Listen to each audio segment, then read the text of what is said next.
全面加强练兵备战，提高人民军队打赢能力。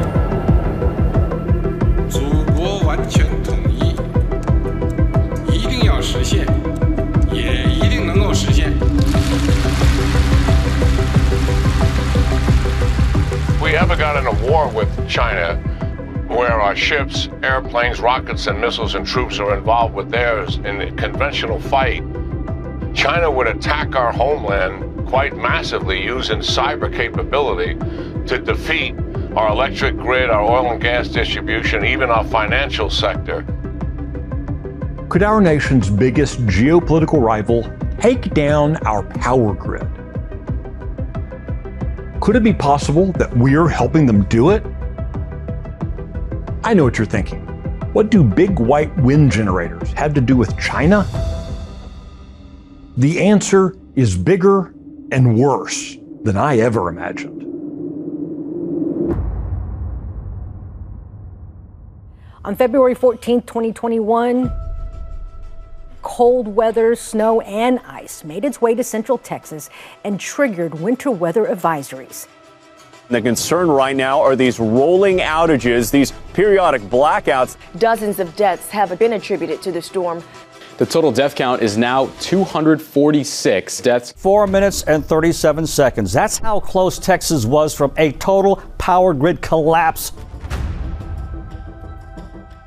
I wish the consumer would dictate what they want, because I think consumers would choose reliable power sources instead of what we have. Texans are demanding someone be held accountable.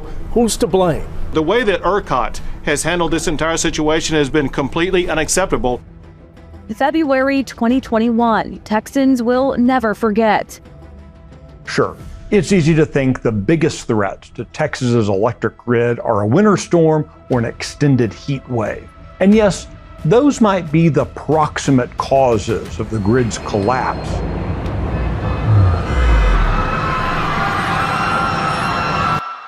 But February freezes and August heat are nothing new. What's new is the weakness that's been purpose-built into the state's power grid. It's a weakness we've been conditioned to accept as the new normal.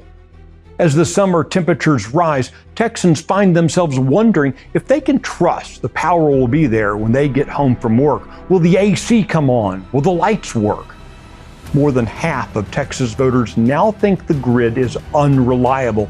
They're actually expecting it to fail. And they're right to be concerned. So today, a Chinese general still plugs directly into ERCOT this very day. I think that's a bad idea. I think that's a risk. How did Texas end up in this position? We didn't run out of energy. We're just running out of freedom. All of this is about control. This is just not a good idea. It makes no sense for Texas. It makes no sense for the United States. Tear Texas down because you bring Texas down and the rest of the nation goes with it. And if it fails, it will be because we walked blindly down this path, outsourcing our independence to our nation's sworn enemies.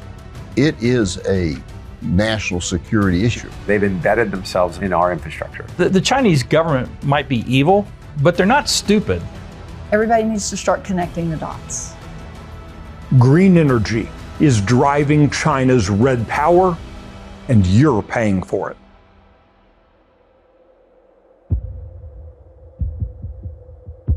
In the 5th century BC, the Chinese military philosopher Sun Tzu wrote what remains the most influential treatise on strategies and tactics, The Art of War. In his section titled Weaknesses and Strengths, he makes a very straightforward observation. If the enemy is at rest in comfortable quarters, harass him. If he is living in plenty, cut off his supplies. If sitting ready for attack, cause him to move. America's military strength has rested on our self-sufficiency. We could not be cut off and starved out of Fortress America. We couldn't be cut off from water. We didn't have to move.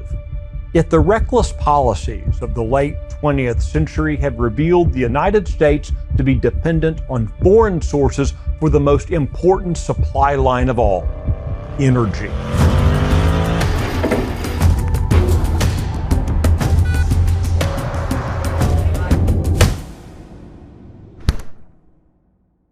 Benjamin Franklin didn't invent electricity, but he did popularize the understanding that it could be harnessed. The 20th century showed the remarkable advances in human flourishing that can arise through cheap, abundant, and reliable energy, most notably in the United States, but also around the world. True poverty has all but been crushed wherever there's cheap, abundant, and reliable energy. From the Reagan administration through the Trump administration, energy independence became a rallying cry for all who would pay attention. Our goal was and remains increased energy independence for America. First, today's energy independence action calls for an immediate reevaluation of the so-called Clean Power Plan. By 2019, the United States had finally achieved a form of energy independence. We were exporting more than we were importing. It was short-lived and, as it turns out, perhaps even somewhat illusionary. Ironically, by striving for energy independence, we allowed ourselves to be pushed into dependence and down the path towards poverty. We've done so because we forgot one of the earliest lessons from the art of war. All warfare is based on deception. The Marxist left has gone from merely talking about crushing capitalism to worshiping the environment. In man's arrogance, we've chosen to embrace the pagan mythology that Mother Earth and Father Sun can provide all our needs. It's all been a lie. In Texas, in California, and around the nation, we are crashing headlong into a soul-crushing form of cultural and economic poverty for the illusion of green energy. We're in a full-on crisis. We're told we have to abolish the sources of greenhouse gases, or GHGs, and the only way to save the world is to shackle ourselves to unreliable power sources.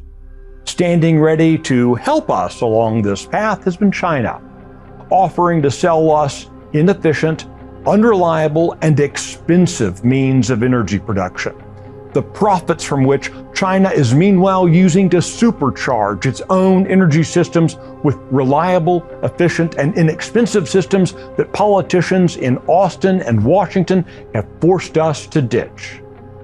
Those solar panels and windmills hogging out resources and jacking up your electric bill seem green. They're giving power not to your home, but to a nation that has sworn itself to the mission of destroying America.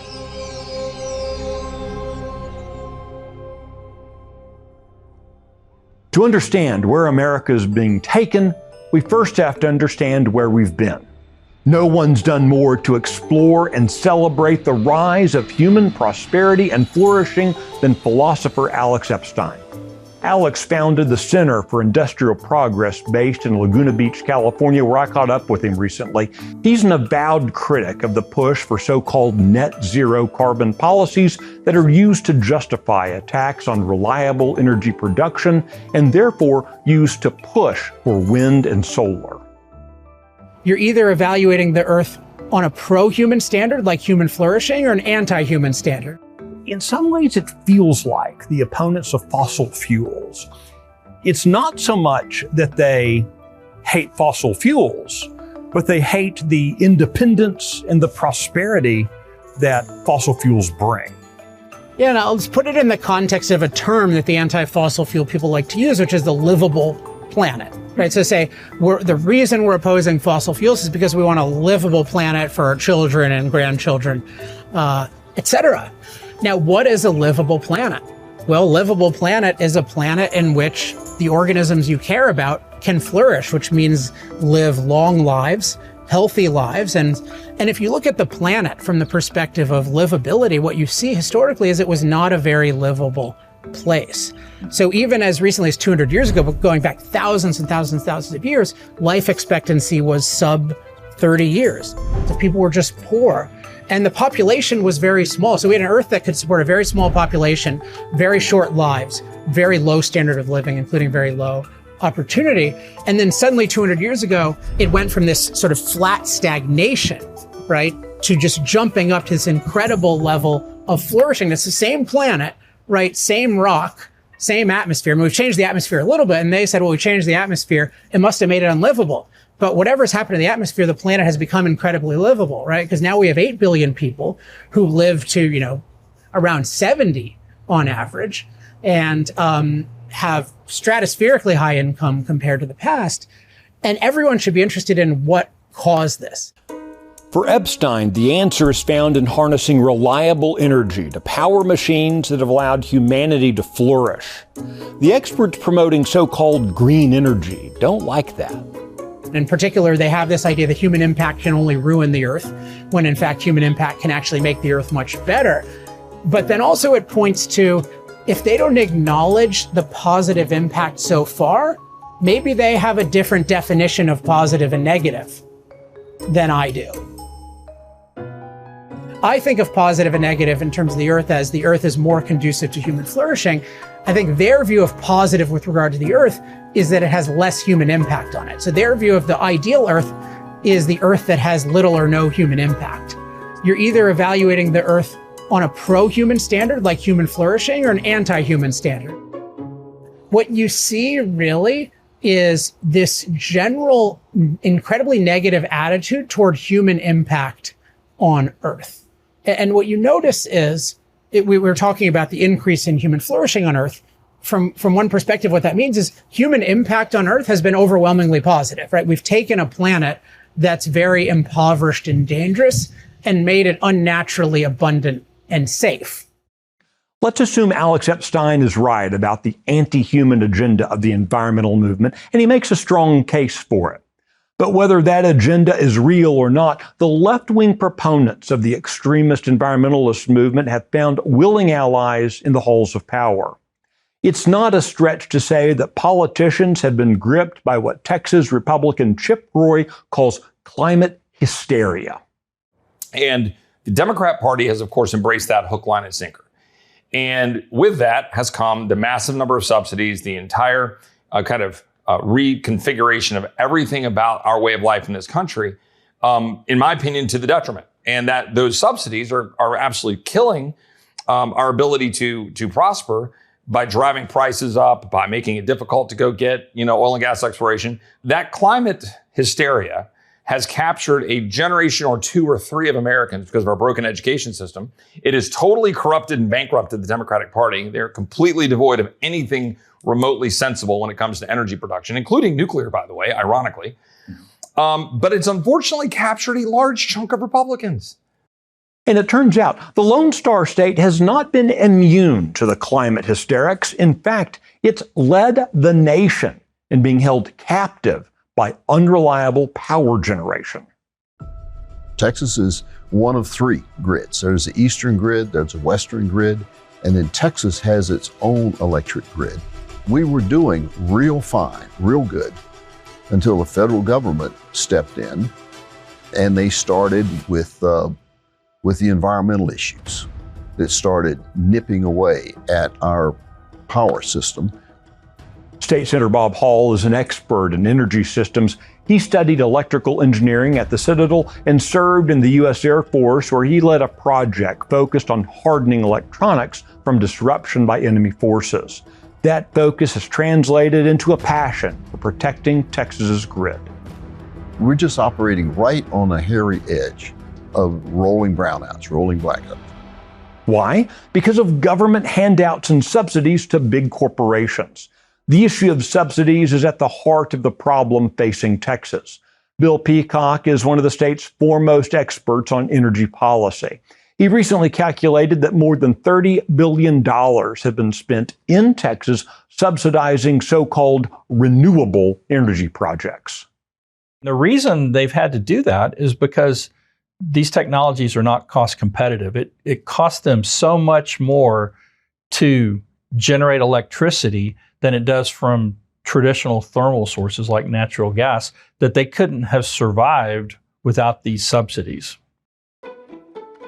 Let's quickly define 4 terms. You've already heard some of them, and they're important to understand.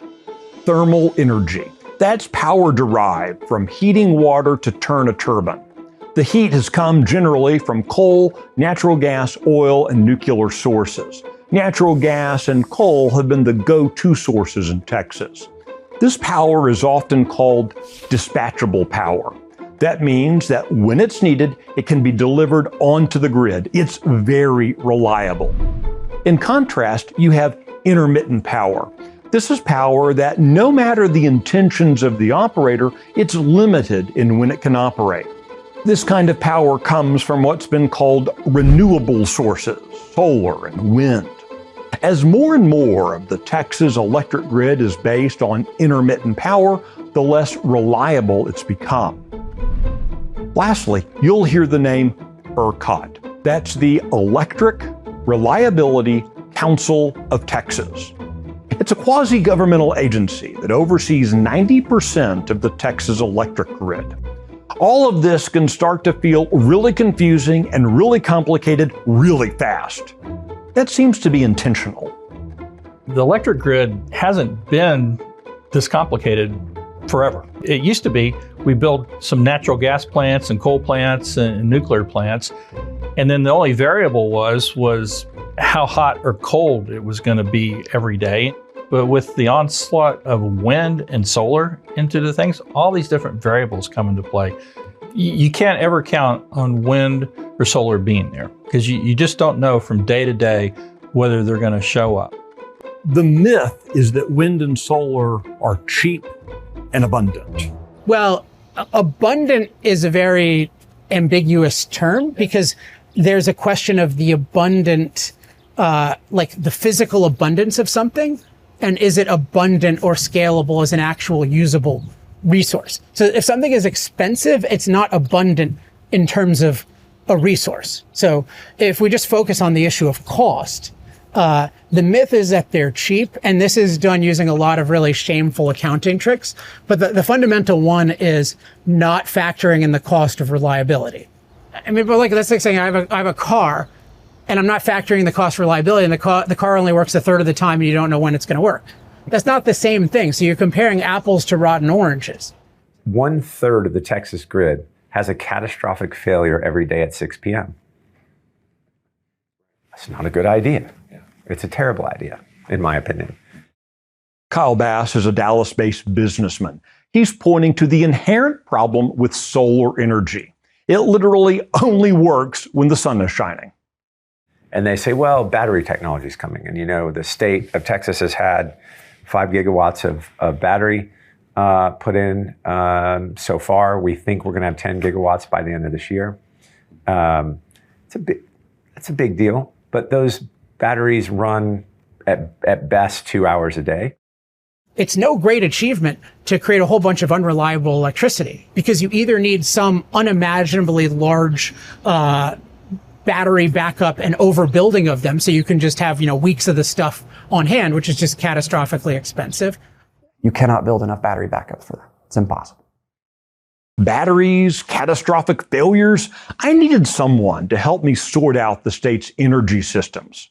I turned to my friend Luke Dunn. He runs the operations for Crown Quest, which is an oil and gas company, but they buy a lot of electricity. So he's had to learn how the system works. Setting aside cloudy days for a second, solar power fails very predictably at sunset, as Kyle Bass said. But how about wind? It only blows about 25% of the time. Luke Dunn explained the battery problem for me, using a megawatt. That's the energy that ERCOT says is needed to power about 250 homes during peak hours. If you took a 1 megawatt example, which if you did that with natural gas, coal, or nuclear, you could have constant running power on that and say anytime I needed, I could go up to 1 megawatt or down. If you wanted to do that same amount of power to provide that with wind or solar, let's use wind as an example. Wind only blows sometime between 15% and 30% of the time, so it's only running during that time. So roughly 25% of the time. So at a minimum, you would need 4 megawatts of wind to be built. But on top of that, you would also have to have battery backups to be able to hold that power for a 24-hour period. And so to have enough battery backup for that, if that 1 megawatt of wind can run a quarter of the time, that's going to be about 5 hours a day, maybe 6 hours a day. So you need 18 or 19 megawatts of backup battery power, because 1 megawatt battery can run 1 hour of power. So we can build one megawatt natural gas power plant, or roughly 4 megawatts of wind power, plus 18 or 19 megawatts of battery backup. All of that to ensure 1 megawatt of power is available. The unreliability and inefficiency go hand in hand. When people think of wind and solar, they have this fantasy that it's just the sunlight and the wind gusts and that's it. But one of my points is you need to look at the whole process. And if you look at the whole process, you can see it's very materially intensive. It's very land intensive. Okay, so this might be a good place to talk briefly about the amount of space these intermittent power generators take up. A study by Utah State University's Strata Group examined how much land it takes to produce a megawatt of power. All in, coal, natural gas, and nuclear all require about 12 acres of land each when producing a megawatt of power. That includes the footprint for drilling and mining. For wind and solar, producing that same megawatt requires a lot more land. For solar, 43.5 acres, and for wind, just over 70 acres. And none of that includes the excess Luke Dunn described that's needed to keep that megawatt always available, the way it is for the reliables. The sheer amount of space needed to produce even a little electricity from wind explains in part why the Biden administration had been trying to give away a massive section of the Gulf of Mexico right off the coast of Galveston. I went down to the coast to check it out and set up a call with the woman who led the charge against the Biden plan. That would be Texas Land Commissioner Dawn Buckingham. When we set up this call, I didn't know we'd have a tropical storm hitting here into Galveston. So thanks for doing this today. We're so happy to be on with you today, Michael. You have been leading the charge to stop the Biden administration from placing these massive wind generators off the coast of Galveston right behind me. Why is this fight so important to you, Commissioner? There are a lot of reasons to fight this project tooth and nail, as it is so critical to Texas, and not just our grid, but our wonderful environment and the safety of our oceans. The fact that these blades become projectiles in a hurricane, potentially, there's not a single fan that has survived a hurricane. There are a lot of reasons to fight this project tooth and nail. Commissioner Buckingham's family was in Galveston when the deadly hurricane of 1900 struck.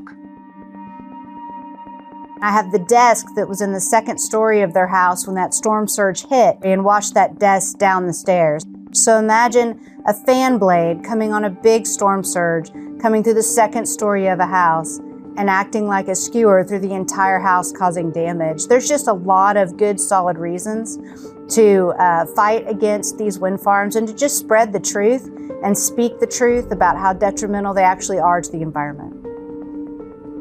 The Vineyard Wind Project is shut down until further notice. They're trying to figure out what caused Vineyard Wind 1, one of their turbines, to break, sending shards of sharp fiberglass washing up onto beaches. So I was really struck in your letter to the Biden administration. You noted that each one of these generators contains 335 tons of steel, 4.7 tons of copper, 2 tons of rare earth minerals, 1,200 tons of concrete, and 1,400 liters of oil. At a time when we've got the environmentalists telling us we can't drill out in the ocean, but they're sticking a lot of really environmentally nasty items out there. Does the presence of windmills seem to kind of undermine their case?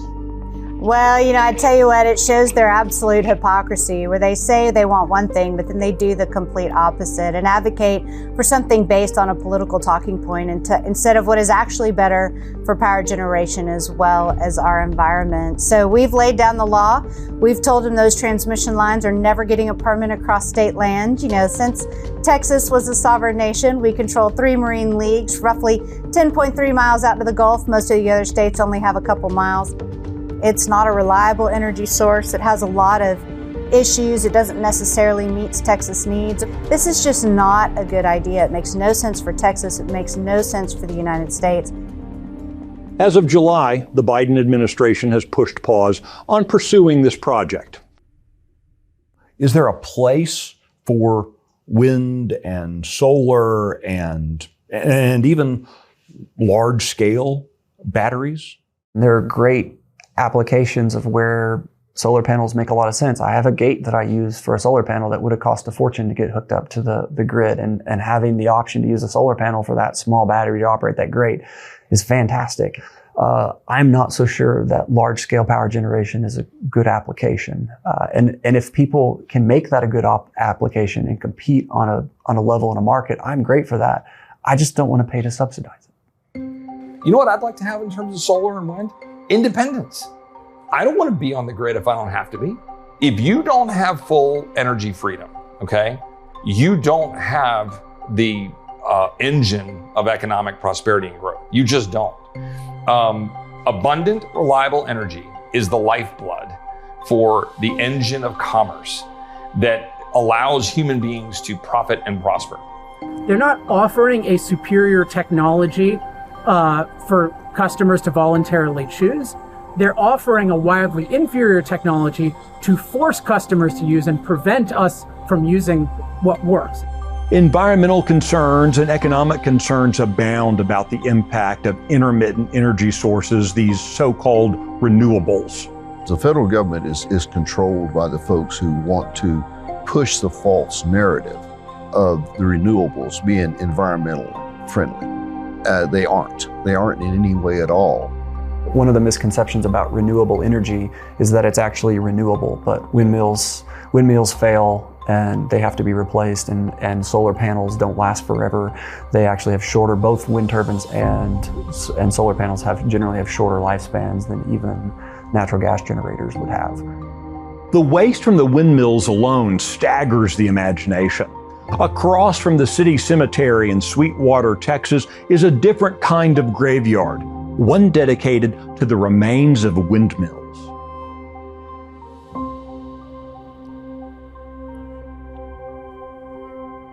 This is the environmentally responsible way to dispose of windmills, apparently.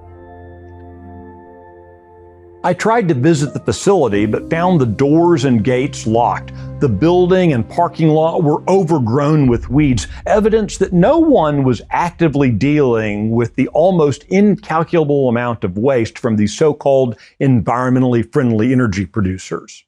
Since the facility had clearly been abandoned, I decided to check it out. They're apparently not real interested in anyone videotaping or photographing their facility. It makes you wonder what they're hiding. I think I'm gonna go walk around and take a look at these windmill parts.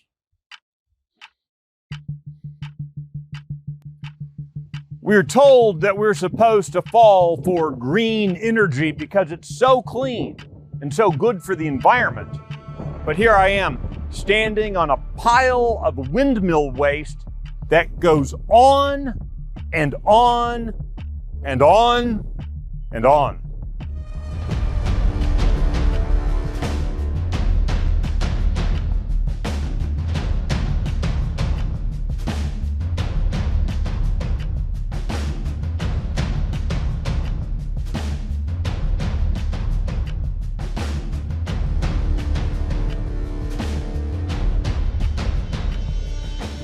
You can't recycle the blades.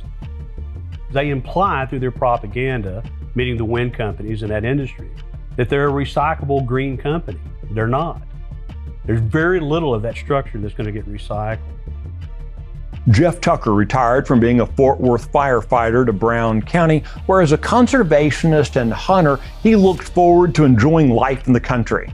He found himself instead in the middle of a fight to stop the onslaught of wind turbines. You can go out and see the desert where they're burying the blades in the sand because they can't deconstruct it. So is that green? Is that renewable? State Senator Lois Colcourse of Brenham has those same questions. What does happen with all of the wind turbines that are no longer used? What happens to a hailstorm that comes through and destroys solar panels and there's leakage of those chemicals into our water supplies? We need to be asking those questions.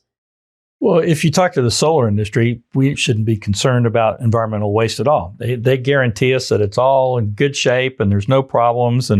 But then you go look at one of these solar farms in Texas that recently got hit by a hailstorm, and they're just pieces of solar panels all over the place. Nobody really quite understands what is involved in that, and what kind of metals are involved, and strange kind of chemical compounds, and what that's going to do to the environment.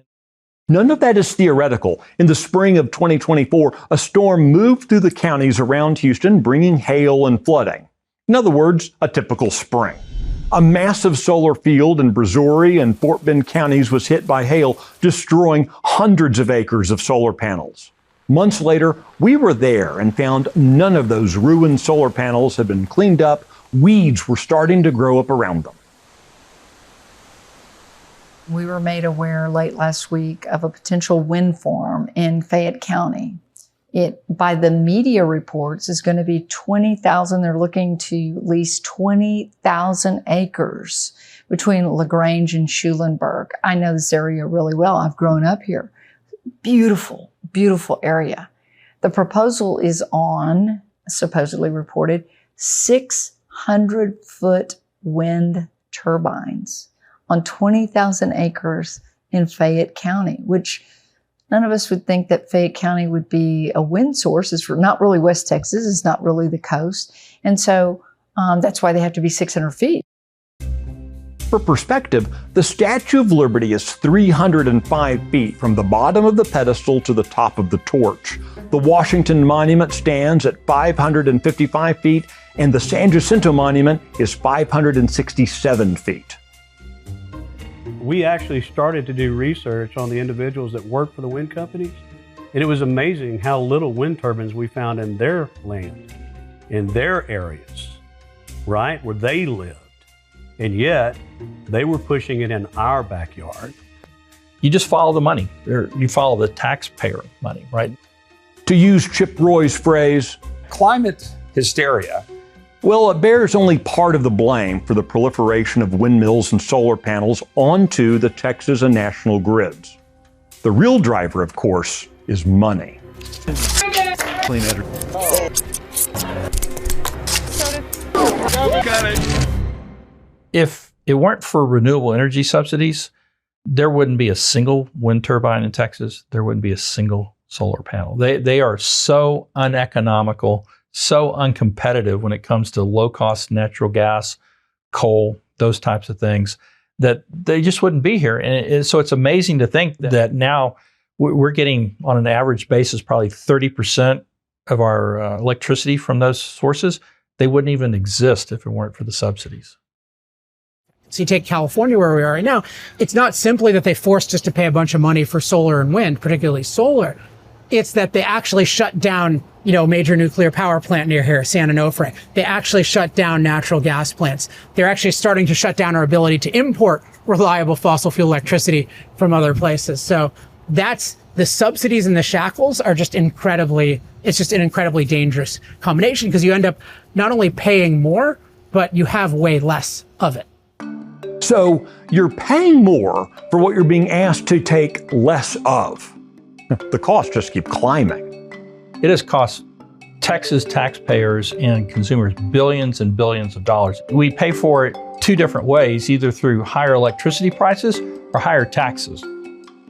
Texas subsidies for intermittent, unreliable energy sources began in 2001. Few people have been fighting against those harder than lowest coal cost. In preparing for this interview, I will just tell you that I went back and did a deep dive on the number of bills that I filed. And you know what I found? Every bill that I filed since 2009, all the way up to last session, over and over and over again, if you'll do a T-list search, left pending in committee, left pending in committee. I had one get to general state calendar, died on general state calendar. And so I think that accentuates and it emphasizes how strong the lobby has been in the wind and solar field. And, congratulations to them. They're hired to do that, and they've done a really good job of killing what I think were common sense bills to again rein in some of the richness that were given in the subsidies, which eventually led to this unbalanced portfolio. Basically, unreliable electricity is equated with reliable electricity. And again, that's like equating rotten oranges with apples. You need a way where you're actually valuing reliability. An unbalanced energy portfolio makes the electrical grid unstable. Between a quarter and half of the electric grid capacity in Texas is now at the mercy of the wind and sunshine. So it begs the question, who are we subsidizing exactly?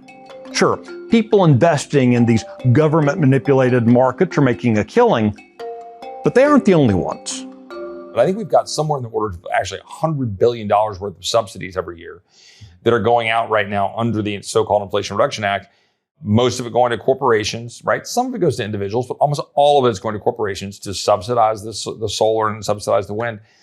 And then a lot of that's going to China for obvious reasons. So what are those obvious reasons? More than 80% of solar panels are made in China, and depending on who you talk to, between 30 and 70% of wind turbines are made in China. So it bears asking, what's China doing for electricity? China has about 1,100 coal-fired plants. We have about 250. They're building about 1.5 to 2 a week. We're building none. They're building new nuclear power plants. We're building none.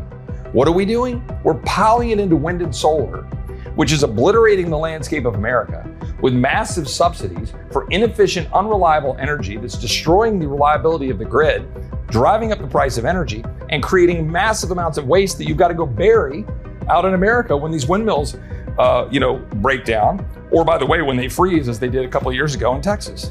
Okay, so I want to step back for a second. Sure. Something you just said shocked me. China is building 1.5 coal-fired plants a week. China is doing that, I would imagine, in some part, with the cash we're sending them to build us solar panels. If solar panels are such a good idea, why isn't China using solar to rev up their economy? They're no dummy. They got to build their economy up and grow their economy, so they are producing reliable power. And so they're using coal predominantly heavily to do it. They're doing some gas, but it's really heavily coal. And they've got some nuclear power they're building as well. But it's reliable power that's trying to generate that production. So while China is building a new coal plant every 3 days to 2 weeks, we're actually going backwards in America with reliability. Who thinks that's a good idea? I bet China thinks it's a good idea. Everybody needs to start connecting the dots. There are many problems with China and energy. I mean, the fundamental one is that we are choosing inferior energy. That's the number one thing, because if you have inferior energy, you have an inferior economy, which ultimately means an inferior military, which means a jeopardized country. Now, on top of that, we're choosing inferior energy that is sourced from arguably our greatest geopolitical threat, which is China. So one of the justifications is we don't want to be so dependent on the Middle East, but our dependence on the Middle East is trivial for oil compared to our dependence on China for the whole solar and wind supply chain. So even if they were actually reliable and cost effective, there would be concerns about where they're coming from. But to make yourself dependent on something inferior is insane. If you think American politicians have yielded too much to China's agenda, American businesses are even worse. U.S. business, the U.S. Chamber of Commerce, they fall over themselves because corporations have investments in China. You mentioned, right? Wall Street has investments in China. Corporations have PP&E, property, plant, and equipment in China. And every one of those corporations gives to the American Chamber of Commerce and lobbies to keep the doors open so that they can make more money, pick up another dime in front of this bulldozer. I always say here at our firm, if U.S. national security were left to the private sector, we'd all be speaking Chinese tomorrow. We're taking productive land out of production, relying on China to send us solar panels and wind turbines, because that's the only thing that we have on our grid now. We're no longer a superpower.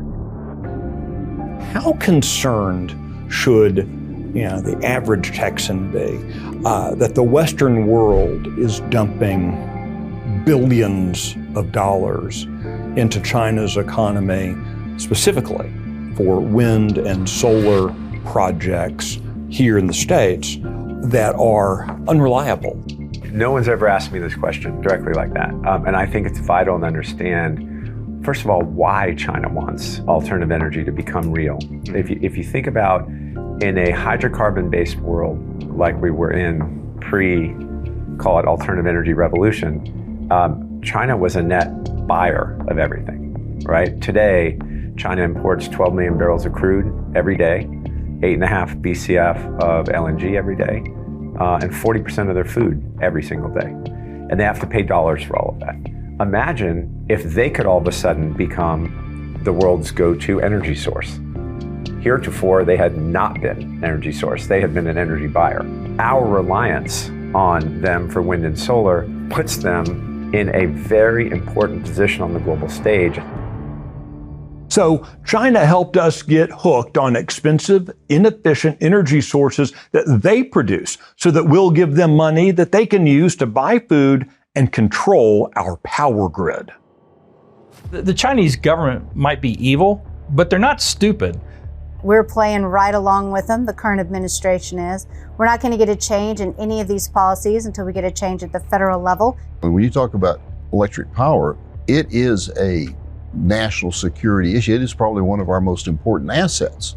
The reliance on China just makes it infinitely worse. Because when you think about the components within the windmills or the solar panels, in the solar panels, there are computer chips, right?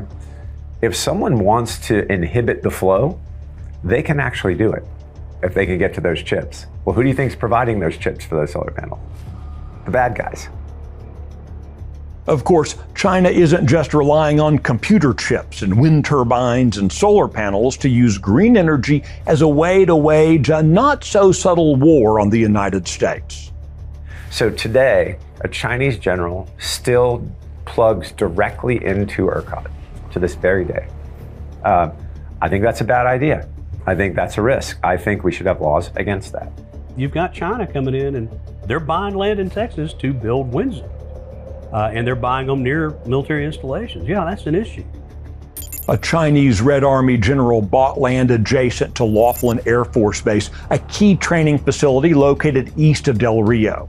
He immediately began putting wind turbines on the land closest to the air base.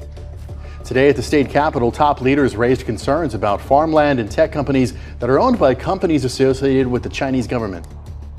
Let's be clear, this has not been an isolated incident limited only to Texas.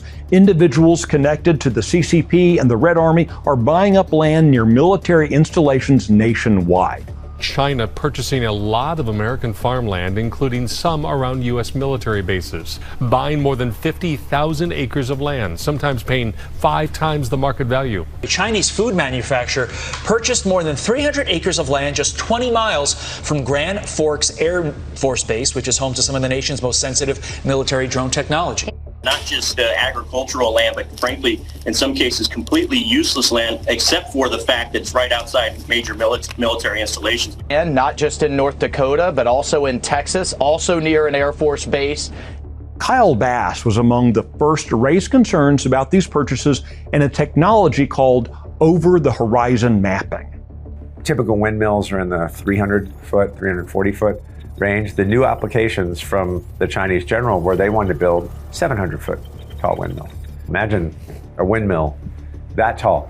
And the higher it is, the more horizon it can map, right? And now over-the-horizon mapping can be accurate within 1 square inch. Well, that's important, right? We shouldn't allow those kinds of things. These are like National Security 101. That's our #1 Air Force training base there. We do things there that are both unclassified and classified. It's a very important base for us.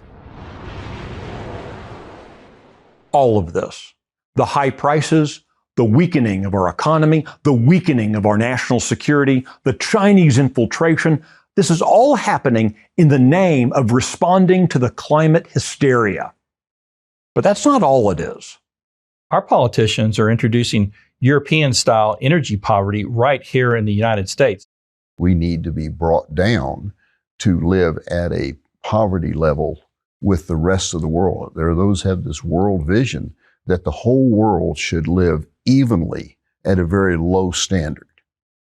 The experts on the radical left are very open about this. Jason Hinkle is an economic anthropologist. He's a proponent of what he calls degrowth. It's what it sounds like. Basically, rich nations need to actively scale down less necessary forms of production, okay? And that's what we refer to as degrowth, right? So instead of assuming that every sector of the economy should grow all the time, regardless of whether or not we actually need it to, let's have a conversation about what sectors we actually need to improve, things like healthcare access, public transportation, et cetera, and what sectors are clearly destructive and socially unnecessary and should be scaled down. So, SUV production, private car production, arms production, fast fashion, advertising, planned obsolescence, et cetera. There are huge sectors of our economy which are totally irrelevant to human well-being. And we can actively scale those down without any loss to our ability to satisfy core needs and achieve flourishing lives for all. Joseph Aldi is a professor at the Harvard Kennedy School. Here's his solution. So if you emit carbon dioxide, or in some cases, if you are an energy company that brings a fossil fuel to the market, that when it's burned emits carbon dioxide, you'll be taxed based on the carbon content of that fuel. And we've seen those policies in effect dating back to the early 1990s and much of Northern Europe. Remember what Alex Epstein called the anti-human agenda? It's worth noting that human beings exhale almost 3 billion tons of carbon dioxide annually. And speaking of the example of Northern Europe, the nation of Denmark announced in June 2024 that they would begin taxing cow farts. Yes, seriously. I believe they want control.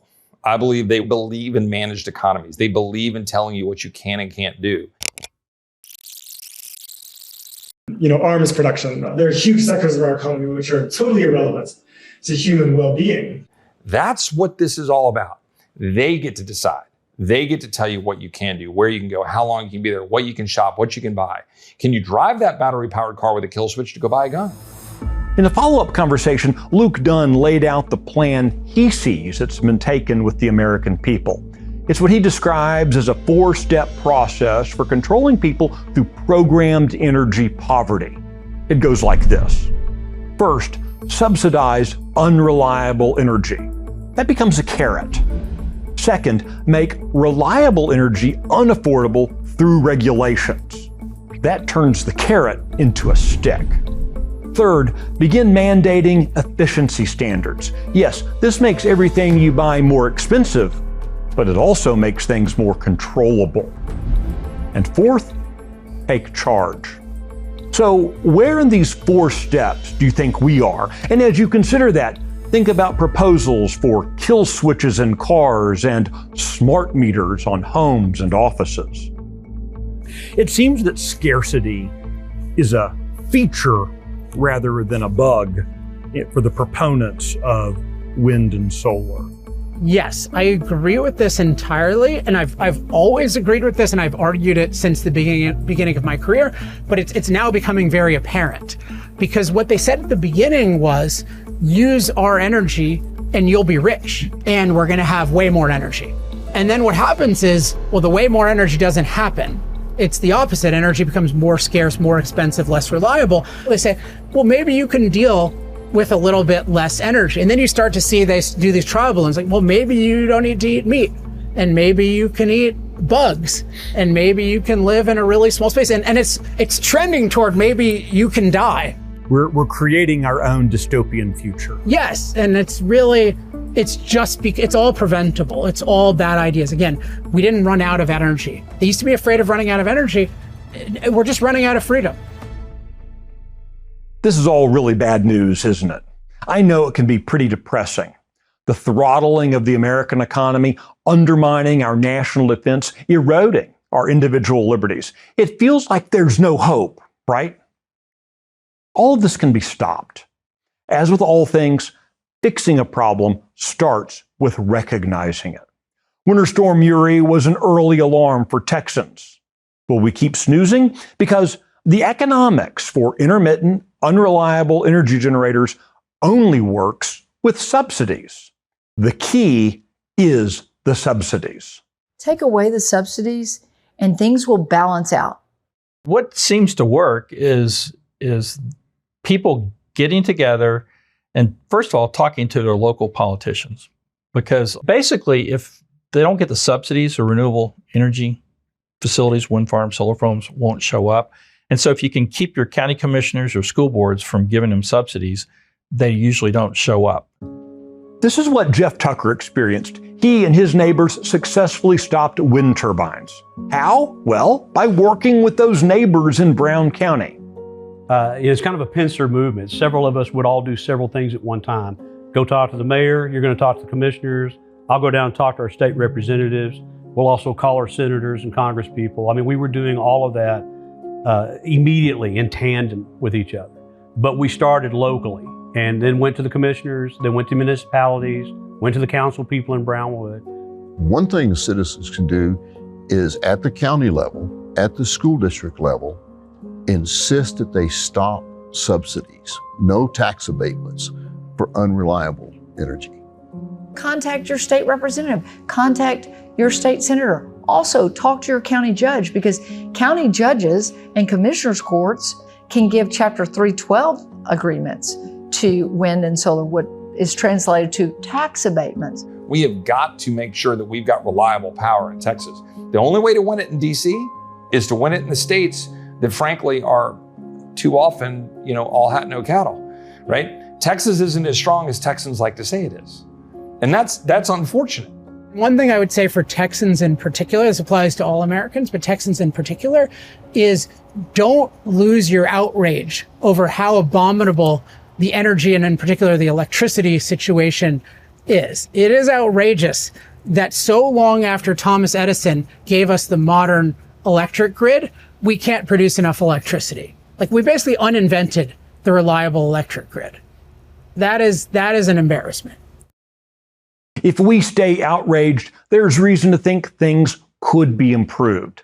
The decades of subsidies for wind and solar have taken their toll, but lawmakers like Bob Hall and Lois Kolkhorst believe things are turning around legislatively. So I think we're 2 to 3 years away from the reliable grid that I think we all envisioned we had. In November 2023, Texas voters approved a constitutional amendment creating the Texas Energy Fund. This $5 billion fund will make very low-interest loans to investors seeking to build reliable plants, those things that are driven mainly by natural gas. This means policymakers and the public are recognizing that Texas needs a renewed focus on reliable energy. But as Bill Peacock told me, the money set aside for this program could have been spent lowering property taxes. So that's yet another casualty of years of tens of billions of dollars being spent to distort the energy market. Subsidies to fix the problem of subsidies. And Lois Kolkhorst told me the fund is also a consequence of years of political pressure from the left being applied to banks, pressuring them not to provide loans for reliable energy production. The big banks were saying, oh no, we're not going to loan money to a dispatchable natural gas plant because it doesn't meet our ESG. For your listeners, ESG, environmental social governance. Bad, B-A-D, bad. We have Newsom saying, hey, no more internal combustion engines, and then 6 days later saying, don't charge your EV, we don't have enough electricity. And look at Texas, I mean, California, but look at Texas. How often are Texans being told, use less electricity? Like, that's not the job of the electricity provider to tell you to use less. It's the job of them to give you as much as you want and need and can pay for. Just as we were finishing work on this documentary, came news that Governor Greg Abbott and Lieutenant Governor Dan Patrick want a full review of all policies related to the Texas grid. Their concern was sparked by claims from ERCOT that in just 6 years, by 2030, Texas will need to have nearly double the energy capacity that we have today. We won't get there with unreliable energy production based on the hope that every day will feature sunny skies and perfect breezes. Do we really want to follow California's example in that regard? For Texans to right ourselves, it will require that we return to our first principles. We must reject the politically driven climate hysteria that harms Texans and future generations. Instead, we must embrace a strong, vibrant adherence to the free market that will allow us, our children, and generations to come to thrive. I always come back to one thing, and I'm a fifth generation Texan. I love my state. I love my state. And I don't want to see it negatively impacted by an industry that's hurting it or hurting the people of this state. Why should we have any doubt about the Texas grid? We're Texas. We're sitting on an ocean of God's blessings that we can use for economic prosperity and productivity. So what can we do about this? As it turns out, Sun Tzu offered some really good advice. If you know the enemy and know yourself, you need not fear the result of 100 battles. As the battle wages for our energy independence, our economic future, and our national security, it's clear that we've been deceived by politicians seeking the applause of left-wing activists and corporations that put short-term profits over long-term prosperity for our citizenry. Radical anti-human environmentalists have overrun thoughtful conservationists. Subsidies have distorted the energy markets beyond recognition, and corporate greed has given a global superpower unprecedented access into the very heart of our economy. And through it all, China has stood ready to pounce. They've manipulated the deceitful politicians and played into the schemes of the handout-seeking corporate cronies. What will we do next, knowing that we've been lied to, knowing that we've been manipulated? For our nation and economy to be secure, we must secure our grid. We can't afford the insecurity of unreliable power. We can't continue to enrich those seeking to destroy our way of life. We can't subsidize those who want to destroy us. We know our enemy, and we have seen the schemes they're employing to destroy us. We know ourselves. We know our dreams. We know what's at stake. Now, we must save Texas.